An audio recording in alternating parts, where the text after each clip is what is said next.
Hey folks, welcome back. We're going to continue this project on this SRV AliExpress Stevie Ray Vaughan counterfeit guitar. And last time we took it apart and looked at it and see what it was in, there was no shielding in the cavity, had the small pots, the low output pickups, stuff like that. So we seen that in the last video.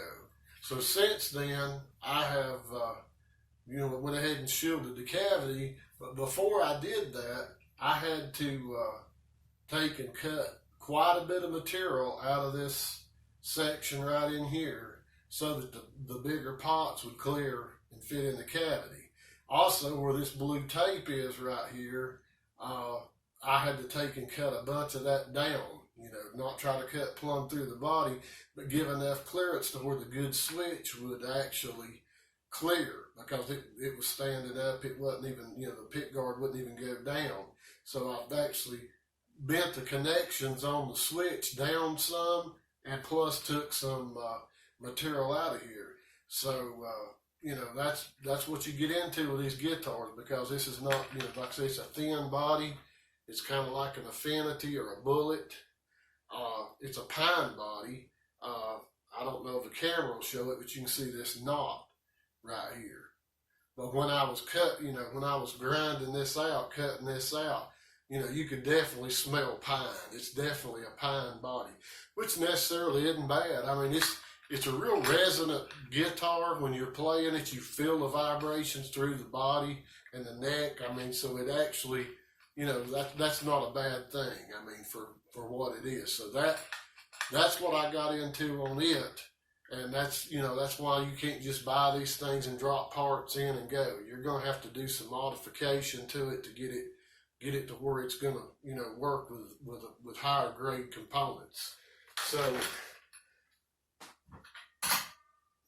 also on the pick guard, I put the tape on the back of it, the shielding tape on the back of it, and install the pickups. And so got the bigger pots in. You can kind of see, how the difference in that. So that's done. And I've also checked it to make sure, that they're working. But something I talked about before was the output on the pickups and how weak they were. And when I got them out and got to looking at them, you could really tell the difference. This is all still connected. So, but these are really, really thin. If you look at that, the pickups that I put in there, the windings on them, as you can see that, were like 14.3 millimeter on the pickups that I put in. If you look at these, they're nowhere near 10.9 millimeter. So they're nowhere near the size, that and there's no winding. That's why they didn't have any output there. And it's probably the lowest grade stuff that, the copper's probably really low grade. So, that's what I've had to do. I've got all this in. I got to put the knobs on, and then the neck, when I checked it before I tore it down, it needed a little relief in the neck.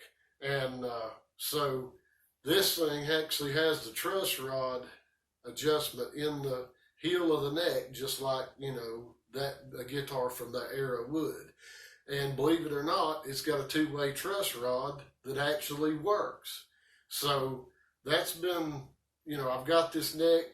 Hopefully it'll be right. I think I've got it set to where when I go back with it, it'll work out. So that's kind of where I'm at with it. I wanted, before I put it together, just to show everybody, what I had gotten done before I closed it all up.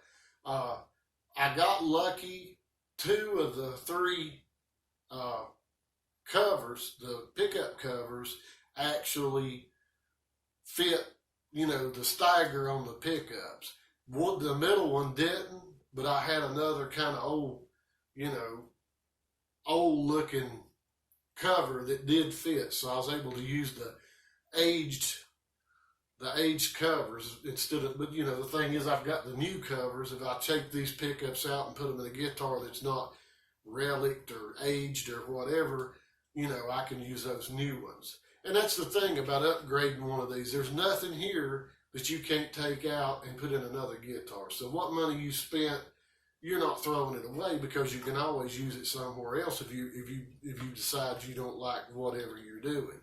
So what I'm going to do is take my time and get it all put back together, set up, and then once I do that, then I'm going to bring in my fiance's son and let him play it, because he's a lot better player than I am. So I'm going to get him in once I get it all set up and back, and then let him play it, and you can get a real good, a better representation of what it sounds like, with what we got to record with.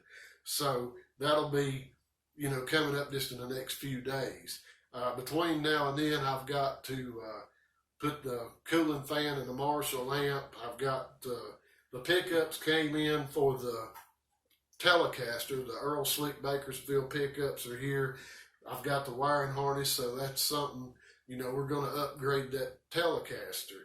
So, but I've just been busy the holiday time and stuff like that, and I hadn't got a video out.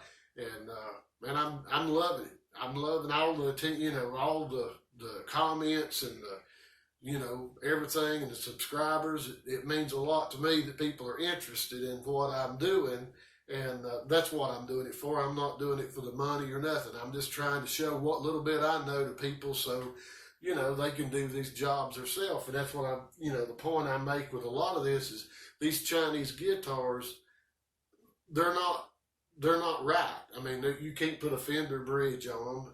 Nothing's going to fit right. I mean, they're just, you get what you pay for with them. So when you go to modify them, count on having to do, some Dremel work, whatever, to make stuff fit to you can upgrade these things. So that's really all I've got right now. And I'm gonna get on this, do the cooling fan on the amp, do the Telecaster.